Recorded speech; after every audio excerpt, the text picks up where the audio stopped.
I think we can all counter the notion that only cisgendered Black men encounter state violence by educating ourselves about the cisgendered women and transgender people who are Black, who are also being endangered by state violence.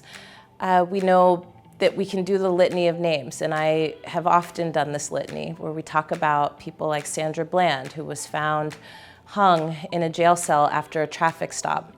We talk about people like Renisha McBride, who was shot in the face when she approached a door in Dearborn, Michigan, asking for help in the middle of the night.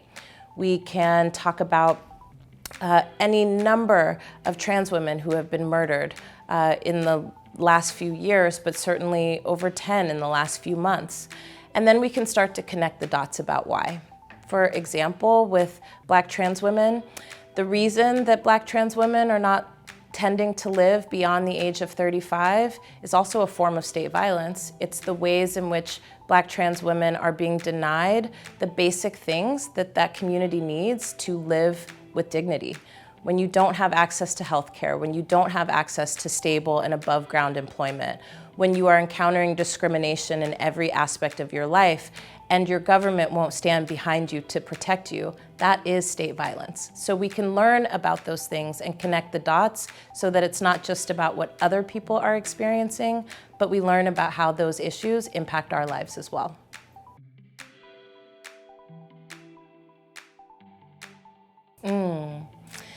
If you're an ally in any community and you agree with the goal of a movement or an activity, but you don't agree with the tactics, the first thing you can do is listen. Sometimes we should remind ourselves that we have been taught things about tactics that may or may not be true. But even if it's true for you, you can do a lot of listening. Find out, why did you choose to use this tactic? What is it that you hope to accomplish? Are there other ways that I can stand with you besides participating in that tactic? Remember that solidarity can look a number of different ways, but what solidarity doesn't look like is throwing other people under the bus.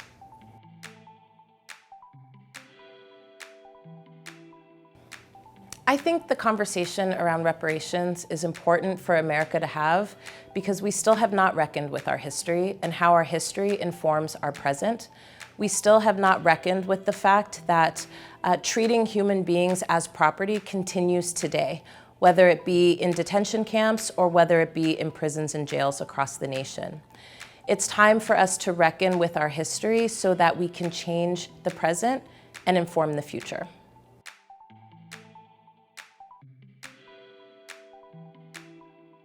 Ooh, I love this question.